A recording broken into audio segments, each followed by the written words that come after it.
What did somebody say that made you think this person is out of touch with reality? I'm a nanny and I've worked for some rich clients. Old money. These people know nothing about reality. The best one I heard was this family I was working 12-hour days for. Good pay, terrible schedule.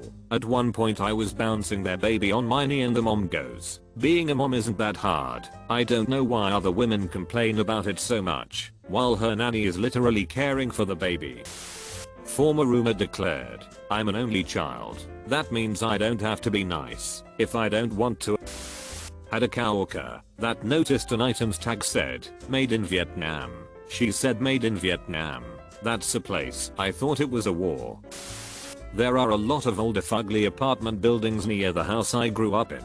My friend at the time that lived a very privileged lifestyle. $200-300 plus weekly weekend dinners with the family, timeshares over the place, skiing and snowboarding trips, etc. She was like, "Why would anyone want to live in these apartments? I would never." I was like, "People that live there don't have a choice."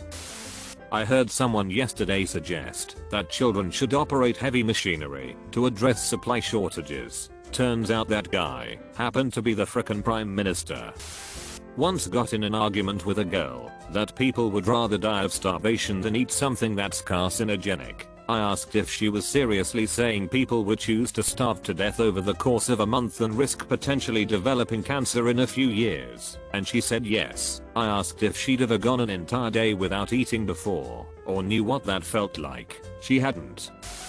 Sophomore year of high school, in my biology class, this one girl got into a conversation about what causes the winter season with the teacher, and she goes, "Winter happens because the sun turns cold, right?" Honestly, I'm still having trouble processing that one, and it's been 8 years. My aunt is a bit into that. She's done really well for herself, but has forgotten that not all of us are retired engineers who play the stock market for fun, says part-time.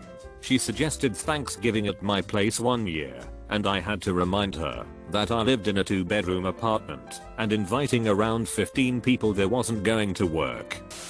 I was involved in a non-profit for women in my last city maybe 2 years back. My ex, we were 27 at the time, was from a rich area of the state, and the mean income for this area was $31K. A teacher talked about how 500 plus kids in her school were homeless. Adds how seniors would pull their money together to get a hotel for days or weeks at a time. I remember telling my ex about it and how awful that's gotta be to be 17 and living with 10 others in a hotel. He said they're stupid. If they had any brains, they'd buy a house so they could get equity. The hotel is just them throwing their money away and not getting anything from it. He was 100% stuck that these 17-year-olds with no addresses, who are minors, can apply and qualify for a mortgage. I fussed at him and don't regret it because he is so out of touch with reality. Eventually he went on months later to say he talks down about other people and acts like he's better than everyone because he is better than everyone. Steven, you're a bad person. My old boss was railing on me for placing an order late and getting charged more after missing the "early bad special" when I had been reminding her consistently for at least 2 months, gradually increasing my urgency that she needed to make up her mind. She was yelling at me and then said, $, might not seem like a lot to you, but it is to me. This coming from the person who set my wage, signed my checks, owned 4 substantial homes, had millions of dollars worth of artwork, designer everything, etc. while I was living in a 250 square foot garden studio apartment with my partner, which flooded when it rained longer than 2 days, making her hundreds of thousands of dollars from sales, with no commission. Wow, I didn't realize I needed that rant. Pretty much any time I see someone yelling at a Starbucks or other service employee, they come into a crowded shop, wave their big $5 bill around like a high roller, then yell at a 16-year-old for making their coffee incorrectly. Lame. If you find yourself to be one of the people yelling at service workers, fix your own problems before telling other people what to do. A friend of mine in college was absolutely shocked when I and several other friends pulled out our childhood/hometown public library cards at dinner one night. She could not fathom that all of our families went to the library regularly when we were growing up. and that this is an extremely common experience for a lot of people. When I asked her what she did when she wanted to read books growing up, she said my family just bought them all. My ex's mom believed that during Easter ghosts can travel between our world and the spirit world. She legit started seeing and hearing them because she thought her apartment and her spiritual personality attracted them.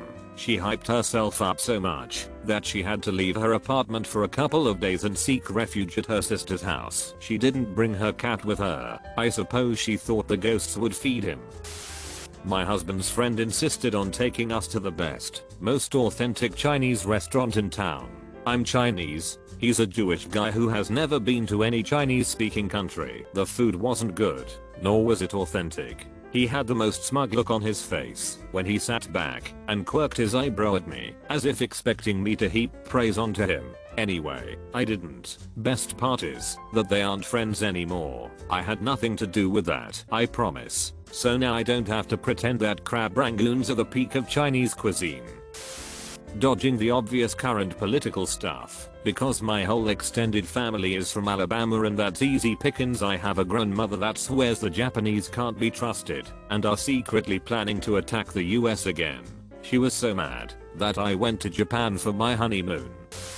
My fiance is a doctor, I'm an engineer, and I grew up very blue collar. We still have tons of student debt to pay off before we can reap the benefits of a good salary. Her friend, a doctor who was a resident when she was in med school, was talking to us about the new house she bought and kept asking us when we planned on moving out of our bad apartment and getting a nice big townhouse. She couldn't comprehend that unlike her, our parents aren't rich and they can't buy a house for us in cash and let us pay them back interest free. I love her to death. She's a sweet friend we have known for a long time. She has done so much for us in terms of friendship and emotional support. But her mom was a successful surgeon. Her dad retired early after selling his successful business. A coworker and I were talking about generators and gas cans earlier today because of Texas snowstorm last year, and we had a cold snap today. Well, I said I was working at AutoZone during Hurricanes Katrina and Rita, and I mentioned the gas cans we sold were the environmentally friendly cans that don't leak fumes, but they were a pain in the butt because you had to turn and push the nozzle at the same time. And he said, "Oh, you mean Obama cans?" very smug like, and I had to remind him that was 2006 before Obama was president. My sister, who traveled from the US to Europe for the first time when she was 15 and has now lived there for over 5 years. We were talking about reasons people join the military, and I mentioned a friend of mine who grew up on a reservation with very little and joined because he wanted to travel and get out of the res. She looked at me and said, "Why can't he just save up if he wants to travel?" I'm 27 years old. Grew up with most of the same privileges as her and have never had the time or resources to leave the country, but she thought it was reasonable for a historically disenfranchised community member growing up with nothing to save up his money in order to leave home and travel.